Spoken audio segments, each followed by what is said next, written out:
സാവിത്രത്തിൻ്റെ ഒരു അപ്കമിങ് എപ്പിസോഡിലേക്ക് എല്ലാവർക്കും സ്വാഗതം. വേദയും മോളും ഹാളിലിരിക്കുന്നു. പെട്ടെന്ന് അങ്ങോട്ടേക്ക് ശങ്കരനാരായണൻ കയറി വരുന്നു. ശങ്കരനാരായണനെ കണ്ടതും സുഡറിന് ഒത്തിരി സന്തോഷമാവുന്നു. മുത്തശ്ശ എന്ന് വിളിച്ചുകൊണ്ട് ഓടി വന്ന് ശങ്കരനാരായണനെ കെട്ടിപ്പിടിക്കുന്നു. ശങ്കരനാരായണനാണെങ്കിൽ മോളെ കണ്ട സന്തോഷത്തിൽ, മോളെ സുഡർ, നിന്നെ എത്ര ദിവസമായിടാ ഞാൻ കണ്ടിട്ട് എന്ന് പറഞ്ഞുകൊണ്ട് മോളെ വാരിയെടുക്കുന്നു. എന്നിട്ട് തുരുതുരാ രണ്ട് കവിളിലും ഉമ്മ കൊടുക്കുന്നുണ്ട് ശങ്കരനാരായണൻ. മുത്തശ്ശ, എന്താ ഇത്രയും ദിവസം വരാതിരുന്നത്? എനിക്ക് മുത്തശ്ശനെ ഒത്തിരി മിസ് ചെയ്തു കേട്ടോ എന്ന് മോള് ശങ്കരനാരായണനോട് പറയുന്നുണ്ട്. എന്നാൽ ഇവരുടെ രണ്ടുപേരുടെയും ഈ സ്നേഹം കണ്ടിട്ട് നമ്മുടെ വേദയ്ക്ക് ഒട്ടും ഇഷ്ടപ്പെടുന്നില്ല. വേദ ദേഷ്യത്തോടെ അങ്ങ് എഴുന്നേൽക്കുന്നുണ്ട്. എന്നിട്ട് പറയുന്നുണ്ട്, സുഡർ, നീ എന്താണ് ഈ കാണിക്കുന്നത്? പോ, അകത്തേക്ക് പോ, നിന്റെ റൂമിലേക്ക് പോ, താഴെ ഇറങ്ങ് എന്ന് പറയുന്നുണ്ട് വേദ. എന്നാൽ സുഡറിന് അതൊട്ടും ഇഷ്ടപ്പെടുന്നില്ല. ഞാനെൻ്റെ മുത്തശ്ശൻ്റെ കയ്യിലല്ലേ ഇരിക്കുന്നത്, വേദ എന്തിനാ എന്നെ ഷൗട്ട് ചെയ്യുന്നേ എന്ന് ചോദിക്കുന്നുണ്ട് സുഡർ. സുഡർ, ഞാൻ പറയുന്നതനുസരിക്ക്, നിന്നോട് താഴെ ഇറങ്ങി റൂമിലേക്ക് പോകാനാണ് ഞാൻ പറഞ്ഞത് എന്ന് വീണ്ടും വേദ പറയുന്നുണ്ട്. വേദ മോളോട് ദേഷ്യപ്പെടുന്നത് കണ്ട് ശങ്കരനാരായണനും വിഷമാവുന്നുണ്ട്. ശങ്കരനാരായണൻ മോളോട് പറയുന്നുണ്ട്, അമ്മ പറയുന്നത് നീ മോള് കേൾക്ക്, മോള് റൂമിലേക്ക് പോക്കോ, മുത്തശ്ശൻ വീണ്ടും വരാം എന്ന് പറഞ്ഞുകൊണ്ട് മോളെ പതുക്കെ റൂമിലേക്ക് പറഞ്ഞയക്കുന്നുണ്ട് ശങ്കരനാരായണൻ. വേദ ശങ്കരനാരായണന് മുഖം കൊടുക്കാതെ തിരിഞ്ഞു നിൽക്കുവാണ്. ശങ്കരനാരായണൻ ചോദിക്കുന്നുണ്ട്, വേദേ, ഞാൻ ഒരു കാര്യം അറിഞ്ഞു, സത്യമാണോ? ഞാൻ ഇന്നലെ വിശ്വത്തെ കണ്ടിട്ടുണ്ടായിരുന്നു. വിശ്വം എന്നോടൊരു കാര്യം പറഞ്ഞു. നീയും വിക്രമും ഒരുമിച്ച് അച്ഛനെ ബലിയിട്ടു എന്ന് ഞാൻ അറിഞ്ഞു. എന്തായാലും മാഷിൻ്റെ ആത്മാവിന് വേണ്ടി നിങ്ങൾ രണ്ടുപേരും ഒരുമിച്ച് അത് ചെയ്തല്ലോ. ഇത് നല്ലതിനു വേണ്ടിയുള്ള ഒരു തുടക്കമാണെന്ന് എനിക്ക് തോന്നുന്നു എന്ന് ശങ്കരനാരായണൻ പറയുന്നു. ഇത് വേദയ്ക്ക് ഒട്ടും ഇഷ്ടപ്പെട്ടില്ല. വേദ ചോദിക്കുന്നുണ്ട്, എന്താ നിങ്ങൾ പറഞ്ഞത്? അച്ഛൻ എന്താ പറഞ്ഞത്? നല്ലതിനു വേണ്ടിയുള്ള തുടക്കമാണെന്നോ? ഒരിക്കലുമല്ല. ഞാൻ എൻ്റെ അച്ഛൻ്റെ ആത്മശാന്തിക്ക് വേണ്ടി മാത്രമാണ് ഇങ്ങനെയൊരു കാര്യം ചെയ്തത്. എനിക്കൊട്ടും താല്പര്യമുണ്ടായിരുന്നില്ല. എനിക്കൊട്ടും ഇഷ്ടമില്ലാത്തൊരു കാര്യമാണ് ഞാൻ ചെയ്തത്. ഒരു കൊലയാളിയോടൊപ്പം കളക്ടറായ ഞാൻ ഇങ്ങനെ ഒരു കാര്യം ചെയ്തത് വളരെ നാണം കെട്ട ഒരു കാര്യം തന്നെയാണ്. എന്നാലും അച്ഛൻ്റെ ശാന്തിക്ക് വേണ്ടി എനിക്കത് ചെയ്യേണ്ടി വന്നു. എന്നിട്ടും ഇത് ഓർക്കുമ്പോൾ എനിക്ക് അത്രമാത്രം ദേഷ്യം വരുന്നുണ്ട് എന്ന് വേദ പറയുന്നു. ഇത് കേട്ടതും നമ്മുടെ ശങ്കരനാരായണൻ പറയുന്നുണ്ട്, വേദേ, നീ ആരെക്കുറിച്ചാണ് ഈ പറയുന്നത്? വിക്രമിനെ കുറിച്ചോ? കൊലയാളി എന്ന് നീ എന്തിനാ ഇങ്ങനെ അവനെ അപമാനിക്കുന്നത്? അവൻ കൊലയാളിയല്ല. നീയോ ഈ നാട്ടുകാരോ എല്ലാവരും പറഞ്ഞാലും ഞാൻ പറയുന്നു, അവൻ കൊലയാളിയോ റൗഡിയോ ഒന്നുമല്ല വേദേ. അവൻ നല്ലൊരു മനുഷ്യനാണ്. അച്ഛൻ എന്താണ് ഈ പറയുന്നത്? കൊലക്കുറ്റത്തിന് വേണ്ടി അവൻ ജയിലിലായതാണ്, ശിക്ഷ അനുഭവിച്ചതാണ്, വീണ്ടും അവൻ ചെയ്തിട്ടില്ലെന്നാണോ പറയുന്നത്? എൻ്റെ കൺമുന്നിൽ വെച്ചാണ് അവൻ ആളുകളെ ദ്രോഹിക്കുന്നതും റൗഡിത്തരം കാട്ടുന്നതും. നമ്മുടെ രണ്ടുപേരുടെയും കുടുംബത്തെ അവൻ അപമാനിച്ചു. ഞാൻ ഒരു കുഞ്ഞിനെ എൻ്റെ വയറ്റിൽ ചുമക്കുന്ന സമയത്ത് പോലും എന്നെ ചതിച്ചു. എന്നെ വഞ്ചിച്ചവനല്ലേ അവൻ. എനിക്കത് ഒരിക്കലും മറക്കാൻ കഴിയില്ല. ഇത് കേട്ടതും ശങ്കരനാരായണൻ പറയുന്നുണ്ട്, മോളെ വേദേ, ഞാൻ നിൻ്റെ അച്ഛനാണ്. ഞാൻ പറയുന്നു, അവൻ ഒരു തെറ്റും ചെയ്തിട്ടില്ല. നീ അവനെ ഒരുപാട് തെറ്റിദ്ധരിക്കുന്നുണ്ട്. ഇതൊക്കെ അവനെക്കുറിച്ച് നീ പറയുമ്പോഴും നിൻ്റെ മനസ്സിൽ അവന് ഒരുപാട് വലിയ സ്ഥാനവും അവനോടുള്ള സ്നേഹവും ഉണ്ടെന്ന് എനിക്കറിയാം. അത് മറച്ചു വെച്ചുകൊണ്ടാണ് നീ ഈ സംസാരിക്കുന്നത്. അതോ നിൻ്റെ ഉള്ളിലുള്ള ഈ സ്നേഹം നീ തിരിച്ചറിയുന്നില്ലേ എന്നും എനിക്ക് ഡൗട്ടുണ്ട്. പണ്ട് ഞങ്ങൾ എല്ലാവരും വിക്രമിനെ കുറിച്ച് കുറ്റം പറയുമ്പോൾ നീ മാത്രം വിക്രമിനെ അനുകൂലമായി നിന്നു. അവൻ ഒരു തെറ്റും ചെയ്തിട്ടില്ലെന്ന് നീ വിശ്വസിച്ചു. ഇപ്പോൾ അവൻ ശരിയാണോ തെറ്റാണോ എന്ന് പോലും നിനക്ക് അറിയുന്നില്ല. ഒരു കാലത്ത് നീ അവനെ മനസ്സിലാക്കും. അതിനുള്ളൊരു തുടക്കമാണ് ഇത് എന്ന് പറയുന്നു. പക്ഷേ വേദ ഇതൊന്നും ശ്രദ്ധിക്കുന്നില്ല. ശങ്കരനാരായണനോട് അവിടെ നിന്നും പോവാൻ പറഞ്ഞ് ഇനി മേലാൽ വിക്രമിനുമായി ഒരു അനുകൂല വർത്തമാനം പറഞ്ഞുകൊണ്ട് വക്കാലത്ത് പറഞ്ഞുകൊണ്ട് ഇങ്ങോട്ടേക്ക് കയറി വരരുത് എന്ന് തീർത്ത് പറഞ്ഞുകൊണ്ട് വേദ പെട്ടെന്ന് റൂമിലേക്ക് കയറി പോകുന്നു. സ്വന്തം അച്ഛൻ്റെ മുഖത്ത് നോക്കി എടുത്തടിച്ചതുപോലെയുള്ള വേദയുടെ സംസാരം കേട്ട് വിജിക്ക് ഒരുപാട് വിഷമം തോന്നുന്നുണ്ട്. വിജി പെട്ടെന്ന് ശങ്കരനാരായണൻ്റെ അടുത്തേക്ക് വരുന്നുണ്ട്. വിഷമത്തോടെ നിൽക്കുന്ന ശങ്കരനാരായണനോട് വിജി പറയുന്നു, അച്ഛാ, എനിക്ക് അച്ഛൻ്റെ വിഷമം മനസ്സിലാവും. പക്ഷെ എന്ത് ചെയ്യാം? വേദയുടെ സ്വഭാവം അച്ഛന് അറിയാവുന്നതല്ലേ. അവളൊരു കാര്യം തീരുമാനിച്ചാൽ അത് തീരുമാനിച്ചതാ. പെട്ടെന്നൊന്നും അത് തിരുത്താൻ പറ്റത്തില്ല. അച്ഛൻ ക്ഷമിക്കണം എന്ന് പറയുന്നു. ഇത് കേട്ടതും ശങ്കരനാരായണൻ പറയുന്നുണ്ട്, എനിക്കറിയാം അവളെക്കുറിച്ച്. അവൾ എൻ്റെ മോളല്ലേ. പക്ഷേ എന്നെ അവൾ തള്ളിപ്പറഞ്ഞാലും എനിക്കവളെ തള്ളിപ്പറയാൻ പറ്റത്തില്ലല്ലോ. മോള് വിഷമിക്കേണ്ട, ഞാൻ പോട്ടെ എന്ന് പറഞ്ഞുകൊണ്ട് ശങ്കരനാരായണൻ അവിടെ നിന്നും ഇറങ്ങുന്നുണ്ട്. രാത്രിയായതും മോള് സിജിയോട് പറയുന്നുണ്ട്, വിജയമ്മ എനിക്ക് സിംബാക്ക് വിളിക്കണം. വേദയുടെ മോള് വിക്രമിനെ വിളിക്കുന്നത് സിംബ എന്നാണ്. മോൾക്കറിയത്തില്ല സ്വന്തം അച്ഛനാണ് വിക്രം എന്ന്. അങ്ങനെ രാത്രിയായതും വാശി പിടിക്കുകയാണ്, എനിക്ക് സിംബാക്ക് ഇപ്പോൾ വിളിക്കണം. വിജയമ്മ വിളിച്ചതാ എന്ന് പറയുമ്പോൾ വിജി പറയുന്നുണ്ട്, എന്താ മോളെ ഇത്, എൻ്റെ ഫോൺ സർവീസിന് കൊടുത്തിരിക്കുകയല്ലേ, അത് കിട്ടട്ടെ എന്നിട്ട് വിളിക്കാം, ഇങ്ങനെ വാശി പിടിക്കല്ലേ എന്ന് പറയുന്നുണ്ട്. പക്ഷെ മോള് വീണ്ടും പറയുന്നുണ്ട്, വിജയമ്മ വേദിയുടെ ഫോൺ എടുക്ക്, വേദിയുടെ ഫോൺ പതുക്കെ എടുത്ത് എനിക്ക് വിളിച്ചതാ എന്ന് പറയുമ്പോൾ വിജി പറയുന്നുണ്ട്, അവളുടെ അടുത്ത് തന്നെയാണ് അവളുടെ ഫോൺ ഇരിക്കുന്നത്, ഞാനത് എങ്ങനെ എടുക്കാനാ, നിനക്ക് വേദിയുടെ സ്വഭാവം അറിയാവുന്നതല്ലേ എന്ന് ചോദിക്കുന്നുണ്ട്. അതെങ്ങനെയെങ്കിലും എടുത്തു തരണം, എനിക്ക് ഇപ്പോൾ സിംബാക്ക് വിളിക്കണം, എനിക്ക് വിളിക്കണം എന്നിങ്ങനെ വാശി പിടിച്ചുകൊണ്ടിരിക്കുക. എന്നാൽ ശരി, മിണ്ടാതിരിക്കേ, നമുക്ക് നോക്കാം, നീ വാ എന്ന് പറഞ്ഞുകൊണ്ട് പതുക്കെ സുഡറിനെ വിളിച്ചുകൊണ്ട് വിജി വേദിയുടെ അടുത്തേക്ക് ഒരു കപ്പ് കാപ്പിയുമായി പോവുകയാണ്. എന്നിട്ട് വേദ ഏതോ ഫയലൊക്കെ നോക്കിക്കൊണ്ടിരിക്കുന്നു. വിജി പറയുന്നുണ്ട്, വേദേ ഇതാ കാപ്പി.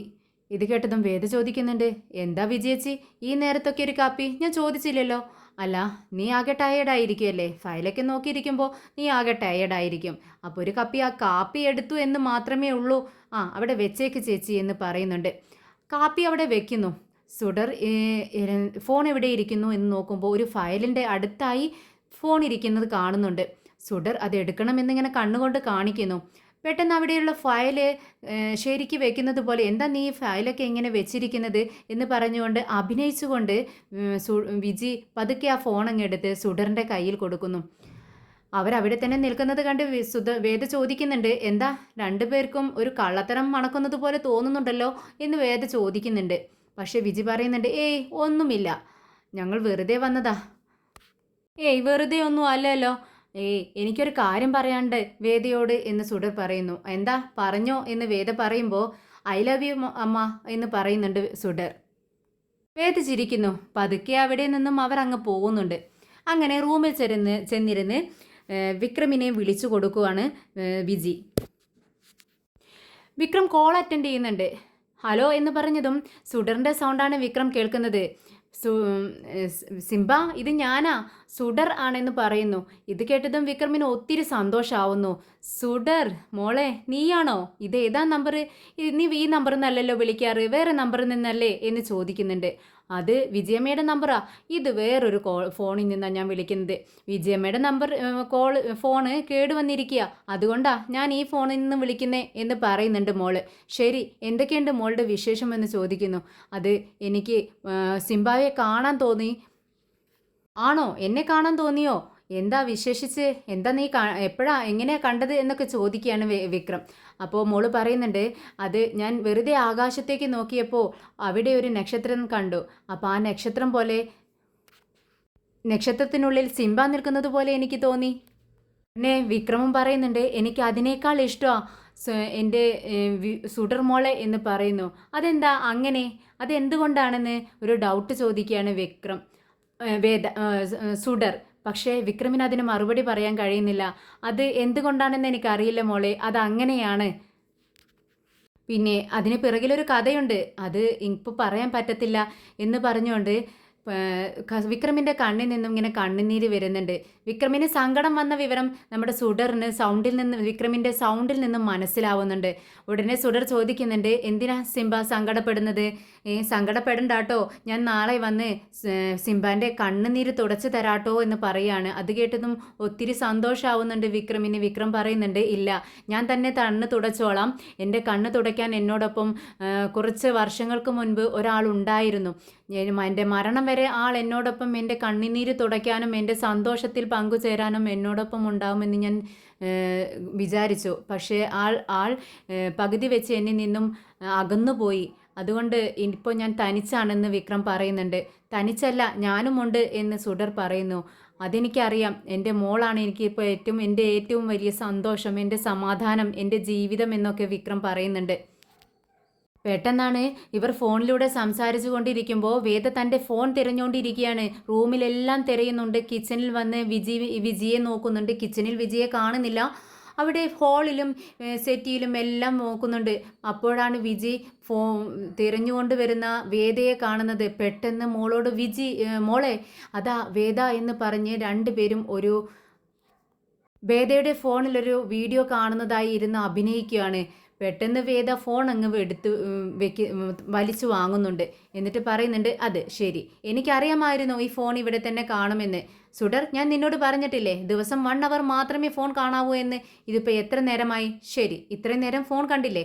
നാളത്തെ ദിവസത്തിൽ നിന്നും ½ അവർ കട്ട് ചെയ്തിരിക്കുന്നു നിന്റെ ഫോൺ കാണാനുള്ള ടൈം. എന്തായാലും എന്നെ കാണാതെ നീ ഫോൺ എടുത്തു അല്ലേ? വിജി ചേച്ചിയാണ് ഇവൾക്ക് ഇതിനെല്ലാം സപ്പോർട്ട് ചെയ്യുന്നത്. ഇതൊക്കെ ചെയ്യാമോ ചേച്ചി? ചേച്ചിയല്ലേ മോളുടെ കാര്യമൊക്കെ ശ്രദ്ധിക്കേണ്ടത് എന്ന് പറയുന്നുണ്ട്.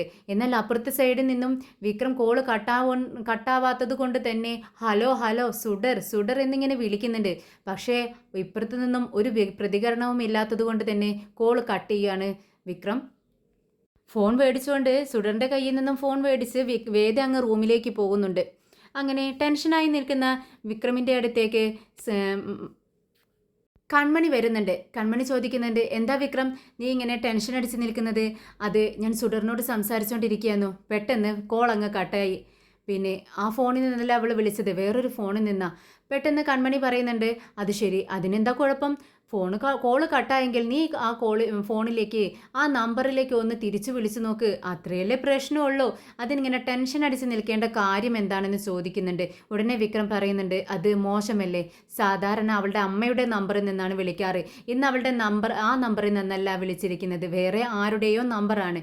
അപ്പോൾ ഈ സമയത്ത് രാത്രി ഇത്രയും നേരമായില്ലേ, ഞാൻ തിരിച്ചു വിളിക്കുമ്പോൾ ഒരു പുരുഷൻ്റെ സൗണ്ട് കേൾക്കുമ്പോൾ അത് മോശമായി തോന്നില്ലേ അവർക്ക്? അതുകൊണ്ട് ഇന്ന് വിളിക്കേണ്ട, നാളെ വിളിക്കാമെന്ന് വിക്രം പറയുന്നുണ്ട്. ശരി, നിനക്ക് സുഡറിനെ അത്രയ്ക്ക് ഇഷ്ടമാണോ എന്ന് കൺമണി ചോദിക്കുന്നുണ്ട്. ഉടനെ വിക്രം പറയുന്നുണ്ട്, എന്താണെന്നറിയത്തില്ല, ആ മോളുടെ സൗണ്ട് കേൾക്കുമ്പോൾ എനിക്ക് എന്തെന്നില്ലാത്ത സന്തോഷമാണ്, എനിക്ക് ഭയങ്കര സമാധാനമാണ് ഇപ്പോൾ ഫീൽ ചെയ്യുന്നത്. എൻ്റെ മോൾ ഇപ്പോൾ ഉണ്ടായിരുന്നെങ്കിൽ ഈ സുഡറിൻ്റെ അതേ സെയിം ഏജ് ആയിരിക്കും ഇപ്പോൾ അവൾക്കുണ്ടായിരുന്നത്. പക്ഷേ എനിക്കിപ്പോൾ അവളെ കാണുമ്പോൾ എനിക്കെൻ്റെ മോളെ പോലെ തന്നെ ഫീൽ ചെയ്യുന്നു, എൻ്റെ മോളോട് സംസാരിക്കുന്നത് പോലെയാണ് എനിക്ക് തോന്നുന്നത് എന്നൊക്കെ വിക്രം ഇങ്ങനെ പറയുന്നുണ്ട്. ഉടനെ കൺമണി പറയുന്നുണ്ട്, വിക്രം കുഞ്ഞുങ്ങളോട് അങ്ങനെ നീ ഈ പറയുന്നത് പോലെയൊന്നും ആ കുഞ്ഞിൻ്റെ അമ്മയുടെ മുന്നിൽ വെച്ച് നീ പറയാൻ പാടില്ല കേട്ടോ. ഉടനെ വിക്രം പറയുന്നുണ്ട്, എന്താ കൺമണി, ഞാൻ നിന്നോടല്ലേ പറഞ്ഞത്, ആ കുഞ്ഞിൻ്റെ അമ്മയുടെ മുന്നിൽ വെച്ചൊന്നും എനിക്കിങ്ങനെ പറയാൻ പാടില്ലെന്ന് എനിക്ക് അറിയാവുന്ന കാര്യമല്ലേ. ഇത് കേട്ട് കൺമണി പറയുന്നുണ്ട്, വിക്രം, നിനക്ക് കുഞ്ഞുങ്ങളോട് ഇത്രയ്ക്ക് ഇഷ്ടമാണെങ്കിൽ നിനക്ക് മറ്റൊരു വിവാഹം കഴിച്ചുകൂടെ, അതിനെക്കുറിച്ച് ചിന്തിച്ചുകൂടെ എന്ന് ചോദിക്കുകയാണ്. അല്ല, ഇപ്പോൾ വേദയുമില്ല കുഞ്ഞുമില്ല, അതുകൊണ്ട് വിക്രമിന് വേറൊരു വിവാഹം കഴിക്കുന്നതിനെക്കുറിച്ച് ചിന്തിച്ചുകൂടെ? വിക്രമിൻ്റെ തലമുറ നിന്ന് പോവേണ്ടതല്ലേ വിക്രമിൻ്റെ കാലശേഷം എന്ന് കൺമണി ചോദിക്കുന്നു. ഇത് കേട്ടതും വിക്രമൻ വളരെ ദേഷ്യത്തോടെ കൺമണിയെ തുറിച്ച് നോക്കുന്നുണ്ട്. എന്നിട്ട് പെട്ടെന്ന് തൻ്റെ ഫോൺ എടുത്ത് റൂമിലേക്ക് കയറി പോകുന്നു. കൺമണിയാണെങ്കിൽ ഒരു ചാൻസ് കിട്ടിയാൽ വിക്രം വേദിയുടെ സ്ഥാനത്തങ്ങ് കയറിക്കൂടാനുള്ള പ്ലാനിലാണ് നിൽക്കുന്നത്. പിറ്റേന്ന് രാവിലെ തന്നെ വേദയ്ക്ക് ഒരു അജ്ഞാത കോള് വരുന്നു. അവിടെ അടുത്തുള്ള സ്കൂൾ കുട്ടികൾക്കെല്ലാം മയക്കുമരുന്ന് കലർന്ന മിഠായികൾ കിട്ടുന്നുണ്ടെന്നും അവിടെ സ്കൂളിനടുത്തുള്ള എല്ലാ ഷോപ്പുകളിലും ഇത് സുലഭമായി കിട്ടുന്നുണ്ട് എന്നുള്ളൊരു ന്യൂസ് കിട്ടുന്നു. വേദ കപിലനുമായി അവിടെ അന്വേഷിക്കാനായി ഇറങ്ങുന്നു. അങ്ങനെ സ്കൂളിനടുത്തുള്ള കടകളിലെല്ലാം അവർ കയറി ഇറങ്ങുന്നു. എല്ലാവരെയും പിടിക്കുന്നുണ്ട്. കടകൾക്കുള്ളിൽ കയറി പരിശോധിക്കുന്ന സമയത്ത് വലിയ വലിയ ബോക്സുകളിലായി കൊണ്ടുവന്ന് മയക്കുമരുന്ന് കലർന്ന മിഠായികൾ ഇഷ്ടം പോലെ വളരെയധികം മിഠായികളാണ് അവർ പിടിച്ചെടുക്കുന്നത്. കപിലൻ ആഞ്ഞൊന്ന് കൊടുക്കുന്നുണ്ട് കടയുടമയുടെ കവിളത്ത്. എന്നിട്ട് ചോദിക്കുന്നുണ്ട്, പുതിയ തലമുറ നശിപ്പിക്കാനായി ഇറങ്ങി തിരിച്ചിരിക്കുകയാണോ നിങ്ങൾ എന്ന് ചോദിക്കുമ്പോൾ അദ്ദേഹം പറയുന്നുണ്ട്, ഇതിന് പിറകിൽ വലിയ വലിയ ആൾക്കാരാണുള്ളത്, നിങ്ങൾക്കൊരിക്കലും ഇതിനെ തടുക്കാൻ കഴിയില്ല എന്ന് പറയുന്നുണ്ട്. എന്നാൽ വേദ മാത്രമല്ല വിക്രമും ഇതിനെതിരായി മയക്കുമരുന്നെല്ലാം പിടിച്ചെടുക്കാൻ വേണ്ടി തുനിഞ്ഞിറങ്ങിയിരിക്കുക തന്നെയാണ്. വേദയെ പോലെ തന്നെ എല്ലാ ഷോപ്പുകളിലും കയറി വിക്രമും ഇതിനെ എതിർക്കുന്നുണ്ട്. അങ്ങനെ വേദ ഇത് നിർമ്മിക്കുന്ന ഒരു ഗോഡൗൺ റെയ്ഡ് ചെയ്യുന്നു. അവിടെ ഉണ്ടായിരുന്ന തൊഴിലാളികളെല്ലാം അറസ്റ്റ് ചെയ്യുകയും സാധനങ്ങളെല്ലാം പിടിച്ചെടുക്കുകയും ചെയ്യുന്നുണ്ട് വേദ. പക്ഷേ അടുത്ത നിമിഷം തന്നെ വേദയ്ക്ക് ഒരു കോള് വരുന്നു, മിനിസ്റ്ററുടെ കോൾ. അങ്ങനെ റൗഡികൾ ചിരിച്ചുകൊണ്ട് പറയുന്നു, കണ്ടില്ലേ മാഡം, ഞങ്ങൾ പറഞ്ഞില്ലേ ഞങ്ങൾ തൊടാൻ കഴിയത്തില്ല നിങ്ങൾക്കെന്ന്, നിങ്ങൾക്ക് വിളിക്കുന്നത് മിനിസ്റ്ററാണ്, ഞങ്ങളെ ഇപ്പം തന്നെ നിങ്ങൾക്ക് പുറത്ത് വിടേണ്ടി വരുമെന്ന് പറയുന്നു. കപിലനോട് വേദം പറയുന്നുണ്ട്, അതെ ശരിയാണ്, ഇത് മിനിസ്റ്ററാണ് എന്ന് പറഞ്ഞുകൊണ്ട് കോൾ അറ്റൻഡ് ചെയ്യുന്നു വേദ. ഹലോ എന്ന് പറയുന്ന സമയത്ത് നിങ്ങൾ എവിടെയാണെന്ന് എന്ന് ചോദിക്കുമ്പോൾ ഞങ്ങളൊരു അത്യാവശ്യ റൈഡിലാണെന്ന് പറയുന്നു. അത് കഴിഞ്ഞിട്ട് പെട്ടെന്ന് അങ്ങോട്ടേക്ക് വരാമെന്ന് വേദ പറയുന്നുണ്ട്. എന്നാൽ മിനിസ്റ്റർ പറയുന്നുണ്ട്, ഞാൻ ഇവിടെ എത്തിയിട്ടുണ്ട്, നീ ഇപ്പോൾ തന്നെ കളക്ടർ ഇവിടെ എത്തിയേ തീരൂ, ആ റെയ്ഡ് നിർത്തിവെച്ച് ഇവിടെ എത്തണം, പെട്ടെന്ന് തന്നെ എത്തിയേക്കണം എന്ന് വളരെ ദേഷ്യത്തോടു കൂടിയാണ് മിനിസ്റ്റർ സംസാരിക്കുന്നത്.